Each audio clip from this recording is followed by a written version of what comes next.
अस्सलाम वालेकुम नाज़रीन, मैं हूं फ़खरुर रहमान और आप देख रहे हैं मेरा यूट्यूब चैनल डे न्यूज़ में। आज हम कुछ अहम ख़बरों से मुताल्लिक बातचीत करेंगे। इस्लामाबाद में इस हवाले से काफ़ी जो है वो बातचीत हो रही है। डिप्लोमेटिक सर्कल्स में इस हवाले से ये मौजू जो है काफ़ी ज़ेर बहस है। आपको जैसे कि पता ही है कि अफ़गानिस्तान में जो नेटो अफवाज का इनखला है उसको मुकम्मल हुए 1 साल गुज़र चुका है और अफ़गान तालिबान की हुकूमत जो काबुल में बग़ैर गोली चलाए आकर इक़्तिदार में आई थी उसका भी 1 साल मुकम्मल हो गया है। हालिया दिनों में एक बड़ी डेवलपमेंट देखने में आई जिसमें अल-कायदा के रहनुमा अहमद अल-ज़वारी के ऊपर ड्रोन हमला किया गया और ये हमला काबुल में उनके उस खुफिया मुकाम पर किया गया जहाँ बताया जा रहा था कि वो रूपोश थे और वो जो जगह जो थी वो हक्कानी नेटवर्क का खुफिया मुकाम थी। ये एक साल के बाद अफ़गानिस्तान से मुताल्लिक हमने एक दफ़ा फिर देखा कि अमेरिका जो है वो अफ़गानिस्तान के ऊपर दोबारा से अपनी मिलिट्री तौर पर तवज्जो जो है वो मरकूज़ करने जा रहा है। इस हवाले से आपको मैं बताता चलूँ कि चंद महीने पहले जब यूक्रेन की जंग शुरू हुई थी उसके बाद रूस की जानिब से एक बयान सामने आया था कि वो तालिबान के साथ एक सफारती ताल्लुकात जो हैं वो इस्टेब्लिश करने जा रहा है, यानी कि तालिबान हुकूमत को, अफ़गान तालिबान की हुकूमत को वो तस्लीम करने जा रहा है।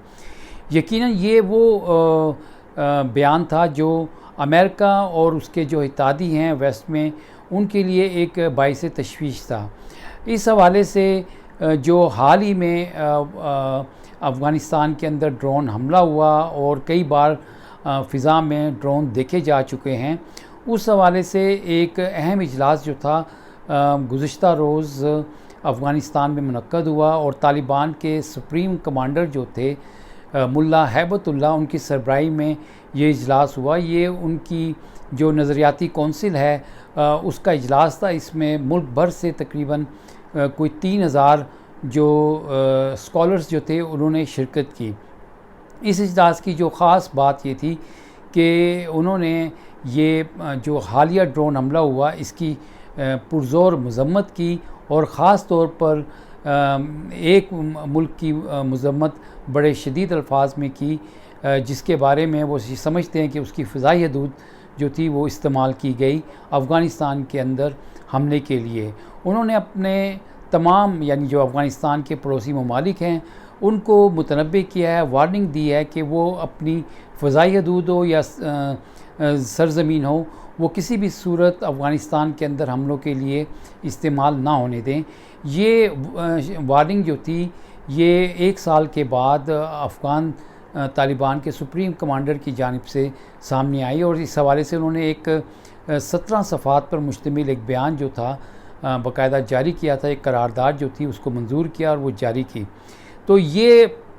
अमेरिका की अफ़गानिस्तान में दोबारा ड्रोन हमले शुरू करना और फिर उन जो अफ़गान तालिबान की हुकूमत की जानिब से इस पर रद्द-ए-अमल आया, इस कंटेक्स्ट में ये पाकिस्तान के हवाले से बड़ी अहमियत का हामिल है। पाकिस्तान के लिए ये बाइस इत्मीनान बात थी कि जब नेटो अफवाज अफ़गानिस्तान से निकल गई तो एक बहुत बड़ा ख़दशा था कि वहाँ पे खाना जंगी हो जाएगी और फिर एक बहुत बड़ी तादाद में अफ़गान महाजरीन की एक नई तादाद जो है, नई खेप जो है वो पाकिस्तान की तरफ हिजरत करेगी। लेकिन ऐसा नहीं हुआ और ये बड़ी कामयाब हिकमत अमली के साथ पाकिस्तान ने इसको यकीनी बनाया कि वहाँ पर किसी भी सूरत इस तरह की अमन व अमान की सूरत हाल जो थी वो ख़राब ना हो और इसमें तमाम स्टेक होल्डर्स जो थे वो ऑन बोर्ड थे। लेकिन अब जो हम सूरत हाल देख रहे हैं अफ़गानिस्तान के हवाले से, उसके अंदर जो सबसे इम्पोर्टेंट बात ये है कि जो दाइश के एलिमेंट्स वहाँ पर मौजूद हैं और इसी तरह से जो शुमाली इत्तेहाद है वो दोबारा से सरगर्म हो रहा है अफ़गानिस्तान के अंदर काबुल में जो हुकूमत है उसको गिराने के लिए। तो अब ये लगता है कि अफ़गानिस्तान के अंदर अमेरिका रेजिम चेंज के हवाले से अपनी जो कोशिशें जो थी उनको दोबारा उसने शुरू कर दिया है। और इस ज़िमन में जो अमरीकी सेंट्रल कमांड के सरबराह हैं उनका दौरा जो था पाकिस्तान का बड़ा अहमियत का हामिल है। कल वो आए, उन्होंने army chief general Qamar Javed Bajwa के साथ 1-on-1 यानी कि अकेले में एक तवील मुलाकात की, जिसमें सिर्फ वो मौजूद थे और आर्मी चीफ मौजूद थे। इसी तरह से इंसदादी दहशतगर्दी के हवाले से जो पाकिस्तान का ताउन है, इसके ऊपर भी बातचीत की गई। अब इंसदादी दहशतगर्दी के हवाले से अफ़गानिस्तान जो है वो तमाम ख़ित्ते के ममालिक के लिए एक बाइस तशवीश मामला है, जिसमें चीन की दाइश के हवाले से और रूस की दाइश के हवाले से, इसी तरह से जो सेंट्रल एशियन रिपब्लिक्स हैं जिसमें ताजिकिस्तान है, उज़्बेकिस्तान है, कज़ाकिस्तान है और तुर्कमेनिस्तान है, इन ममालिक की भी अपनी तशवीश है। तो अगर हम इसको देखें तो हमें लगता ये है कि अफ़गानिस्तान के अंदर जो है एक नई मनसूबाबंदी की जा रही है अफ़गानिस्तान के हवाले से। और जिस तरह से रूस एक सुपर पावर थी, 10 साल वो अफ़गानिस्तान के अंदर अफ़गान मुजाहिदीन के साथ लड़ते रहे, लेकिन उनको शिकस्त हुई और फिर आखिर उनको वापस जाना पड़ा। इसी तरह से अमेरिका, बरतानिया, फ़्रांस समेत दीगर जो यूरोपियन ममालिक थे, तकरीबन वो सारे के सारे जो थे वो अफ़गानिस्तान में उनकी अफवाज की डिप्लॉयमेंट जो थी 11 सितंबर 2001 के जो वाक़यात हुए थे अमेरिका में, उसके बाद उनकी डिप्लॉयमेंट हुई थी और 20 साल के अरसे के बाद उनको यहाँ से वापस जाना पड़ा। जो सबसे बड़ी नाकामी अमेरिका को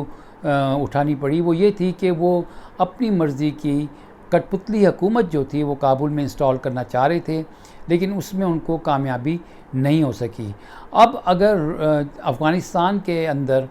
जो ऐसी हुकूमत जो चीन और रूस के साथ अपने ताल्लुकात को इस्तवार करे, ये अमेरिका के लिए नाकाबिले कबूल बात होगी। तो ट्रिलियंस ऑफ डॉलर उन्होंने ख़र्च किए थे और इस ज़िमन में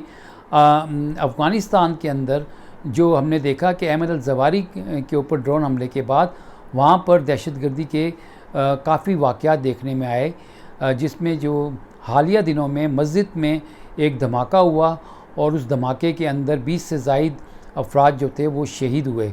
इसी तरह से अफ़गानिस्तान की जो मौजूदा हुकूमत है उसके इंटेलिजेंस सरबराह जो थे और हक्कानी ग्रुप के एक अहम रहनुमा जो थे, उनके ऊपर भी कातलाना हमले हुए और वो अपनी जानों से हाथ धो बैठे। पाकिस्तान के लिए बाइस तशवीश बात यह है कि टीटीपी जिसके साथ अमन मुज़ाकरात पाकिस्तान